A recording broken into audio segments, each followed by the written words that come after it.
തക്കാളിക്കറി ഉണ്ടാക്കുമ്പോഴേ ഈ ഒരു ചേരുവ ചേർത്ത് ഉണ്ടാക്കി നോക്കിയിട്ടുണ്ടെങ്കിൽ എല്ലാവർക്കും ഇഷ്ടാവും. ഇഷ്ടമല്ലാത്തവർ വരെ ചോദിച്ചു വാങ്ങും. അത്രയ്ക്കും രുചിയാണ് കേട്ടോ. അപ്പോൾ തീർച്ചയായിട്ടും ഒന്ന് ട്രൈ ചെയ്ത് നോക്കണം. എങ്ങനെയാണ് ഉണ്ടാക്കുന്നതെന്ന് അറിയും മുമ്പ് നമ്മുടെ വീഡിയോയിലേക്ക് എല്ലാവർക്കും സ്വാഗതം.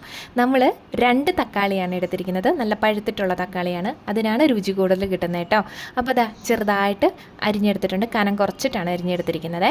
ഇനിയിപ്പോൾ ചട്ടിയിലാണ് നമ്മൾ കറി തയ്യാറാക്കുന്നത്. അതിനായിട്ട് ചട്ടിയിലേക്ക് ഇത്തിരി എണ്ണയൊക്കെ ഒഴിച്ചു കൊടുക്കുന്നുണ്ട്. വെളിച്ചെണ്ണയാണ് ഒഴിച്ചു കൊടുത്തിരിക്കുന്നത്.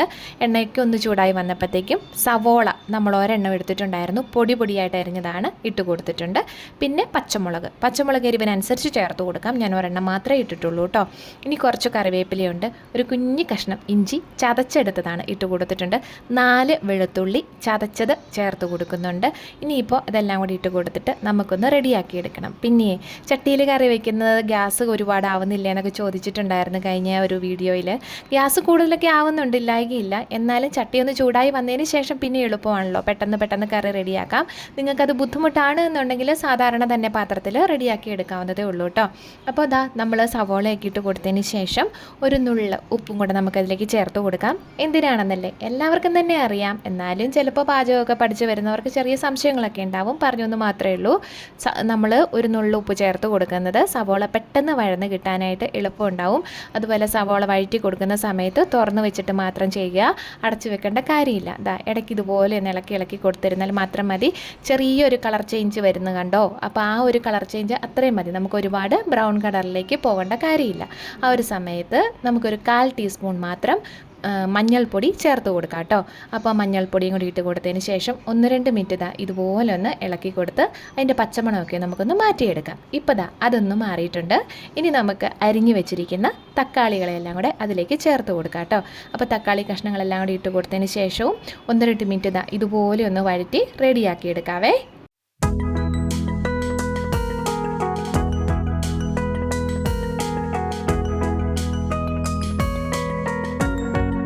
തക്കാളി അങ്ങനെ നമ്മളൊന്ന് വഴറ്റി റെഡിയാക്കിയിട്ടുണ്ട്. അതിലേക്ക് മുരിങ്ങ കഷ്ണങ്ങളാണ് ചേർത്ത് കൊടുക്കുന്നത്. മുരിങ്ങക്ക കഷ്ണങ്ങളാണ് എടുത്ത് കൊടുത്തിരിക്കുന്നത്. ഒരു മുരിങ്ങക്കയാണ് നമ്മൾ എടുത്തെടുത്തിരിക്കുന്നത് കേട്ടോ. അപ്പോൾ അതും കൂടി ഇട്ട് കൊടുത്തതിന് ശേഷം ഒന്നുകൂടെ ചെറുതായിട്ടൊന്ന് ഇളക്കി കൊടുത്തോളുക. എന്നിട്ട് ഈ തക്കാളിയും മുരിങ്ങക്കായും കൂടെ വേവാനുള്ള കുറച്ച് വെള്ളം, പച്ചവെള്ളമാണ് നമ്മൾ ഉപയോഗിച്ചിരിക്കുന്നത്, ഒഴിച്ചു കൊടുക്കുന്നുണ്ട്.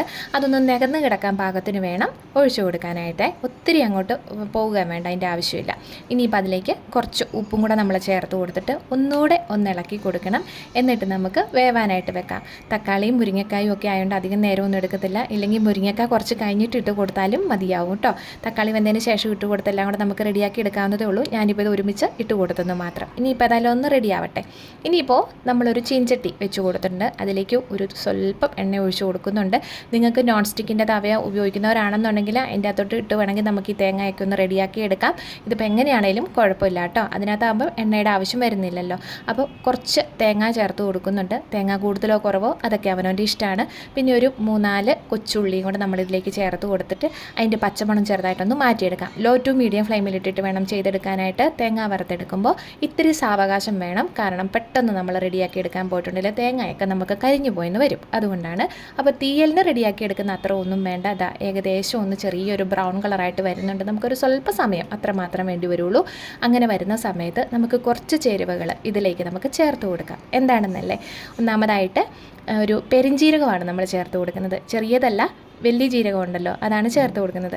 പൊടികളായിട്ട് നമ്മൾ മുളക് പൊടിയും മല്ലിപ്പൊടിയും ചേർത്ത് കൊടുക്കുന്നുണ്ട്. പെരിഞ്ജീരകം നമ്മൾ 1/2 ടീസ്പൂണാണ് ചേർത്ത് കൊടുത്തിരിക്കുന്നത്. മുളക് പൊടി 1 ടീസ്പൂണാണ് ഇപ്പോൾ എടുത്തിരിക്കുന്നത്. എരിവിനനുസരിച്ച് കൂടുതലോ കുറവോ ഒക്കെ നമുക്ക് ചേർത്ത് കൊടുക്കാം. മല്ലിപ്പൊടി ചേർത്ത് കൊടുത്തിരിക്കുന്നത് 1 ടേബിൾ സ്പൂണാണ് കേട്ടോ. അപ്പോൾ നിങ്ങൾക്ക് കൊത്തമല്ലിയോ വറ്റൽമുളകോ ഒക്കെ ഉപയോഗിക്കുന്നവരാണെന്നുണ്ടെങ്കിൽ തേങ്ങ വറുക്കാനായിട്ട് നമ്മൾ ഇടുന്ന ഒപ്പം തന്നെ ഈ കൊത്തമല്ലിയും വറ്റൽമുളകും ഒക്കെ അതിലേക്ക് ചേർത്ത് കൊടുക്കാവുന്നതാണ്. പിന്നെ മഞ്ഞൾപ്പൊടി നമ്മൾ ആദ്യം ഉപയോഗിച്ചിട്ടുള്ളത് കൊണ്ടാണ് പിന്നീട് നമ്മൾ രണ്ടാമതായിട്ട് ഉപയോഗിക്കാതിരിക്കുന്നത് കേട്ടോ. അപ്പോൾ ഈ പൊടികൾ അത്രയും ചേർത്ത് കൊടുത്തതിന് ശേഷം പച്ചമണം മാറുന്നിടം വരെ തുടരെ തന്നെ ഇളക്കി കൊടുത്തുകൊണ്ടിരിക്കുക. പച്ചമണമൊക്കെ ഒന്ന് മാറി നല്ല രീതിയിൽ വരട്ടെ. കളർ ചേഞ്ചൊക്കെ ഉണ്ടാവും. നല്ലൊരു ബ്രൗൺ കളർ പോലെ വരുന്നുണ്ടാവും കേട്ടോ. അപ്പോൾ അതുവരെ നമ്മൾ ഇതുപോലെ തുടർച്ചയായിട്ട് ഇളക്കി കൊടുത്തുകൊണ്ട് തന്നെ ഇരിക്കണം. ഇതാ ഇപ്പോൾ ഏകദേശം ഒന്ന് റെഡിയായിട്ട് പാകമായിട്ട് വന്നിട്ടുണ്ട്. നമുക്ക് അതിൻ്റെ മണം വരുമ്പോൾ തന്നെ മനസ്സിലാവും. ഇനിയിപ്പോൾ അതൊന്ന് തണുത്തതിന് ശേഷം മാത്രം മിക്സിയുടെ ജാറിലേക്ക് ഇട്ട് കൊടുത്തിട്ടുണ്ട് നമ്മൾ. അതിൻ്റെ കൂടെ തന്നെ കുറച്ച് വെള്ളം കൂടെ ഒഴിച്ചിട്ടാണ് അരച്ചെടുക്കുന്നത്. ഇനി നിങ്ങൾക്ക് വേണമെന്നുണ്ടെങ്കിൽ നമ്മൾ കുതിർത്ത് വെച്ചിരിക്കുന്ന കശുവണ്ടി ഉണ്ടല്ലോ, അതും കൂടി ഇതിലേക്ക് വേണമെങ്കിൽ ചേർത്ത് കൊടുക്കാം. ഉണ്ടെങ്കിൽ ചേർത്ത് കൊടുക്കാം, ഇല്ലെങ്കിലും കുഴപ്പമില്ല. അപ്പോൾ കറിക്ക് നല്ലൊരു ക്രീമി ആയിട്ട് അല്ലെങ്കിൽ നല്ലൊരു കൊഴുപ്പ് നമുക്ക് കിട്ടും. അതുകൊണ്ടാണ് ഞാനിപ്പോൾ ഇവിടെ വളരെ കുറച്ച് മാത്രമാണ് തേങ്ങ ഉപയോഗിച്ചിരിക്കുന്നത്. തേങ്ങയും നിങ്ങൾക്ക് കൂടുതൽ വേണമെങ്കിൽ ഉപയോഗിച്ച് തയ്യാറാക്കിയെടുക്കാവുന്നതാണ്. അപ്പോൾ ഇതാ നമ്മൾ വെള്ളമൊക്കെ ഒഴിച്ച് നന്നായിട്ടൊന്ന് അരച്ചെടുത്തിട്ടുണ്ട്. ഇനിയിപ്പോൾ നമ്മൾ വേവാനായിട്ട് വെച്ചിരിക്കുന്ന തക്കാളിയും മുരിങ്ങക്കോലും കൂടെ ഒന്ന് നോക്കിയാലോ. അതധികം വേവാനൊന്നും അധികം സമയം എടുക്കത്തില്ലല്ലോ, അതുകൊണ്ട് തന്നെ റെഡിയായിട്ട് ഇവിടെ ഇരിപ്പുണ്ട് കേട്ടോ. അപ്പോൾ ഒരുപാട് അങ്ങിട്ടോ ഉടച്ച് കളയണ്ട. മുരിങ്ങക്കോല് പെട്ടെന്ന് വെന്ത് കിട്ടുന്നതും പെട്ടെന്ന് അങ്ങ് വല്ലാണ്ട് ഉടഞ്ഞു പോകും. അതുകൊണ്ടാണ്. ഇനിയിപ്പോൾ നമ്മൾ അരപ്പ് തയ്യാറാക്കിയിട്ടുണ്ടായിരുന്നല്ലോ, ആ അരപ്പ് ഇതിലേക്ക് ചേർത്ത് കൊടുത്തിട്ടുണ്ട്.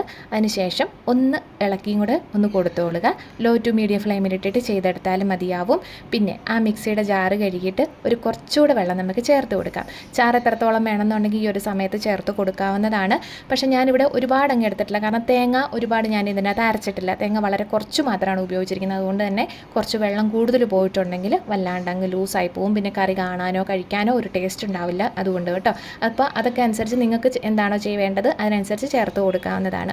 വീഡിയോ കണ്ടുകൊണ്ടിരിക്കുന്ന സമയത്ത് ഇഷ്ടമായിട്ടുണ്ടെങ്കിൽ അല്ലെങ്കിൽ സബ്സ്ക്രൈബ് ചെയ്തിട്ടില്ലാത്തവരാണെന്നുണ്ടെങ്കിൽ ഒന്ന് സബ്സ്ക്രൈബ് ചെയ്ത് സപ്പോർട്ട് ചെയ്യണം.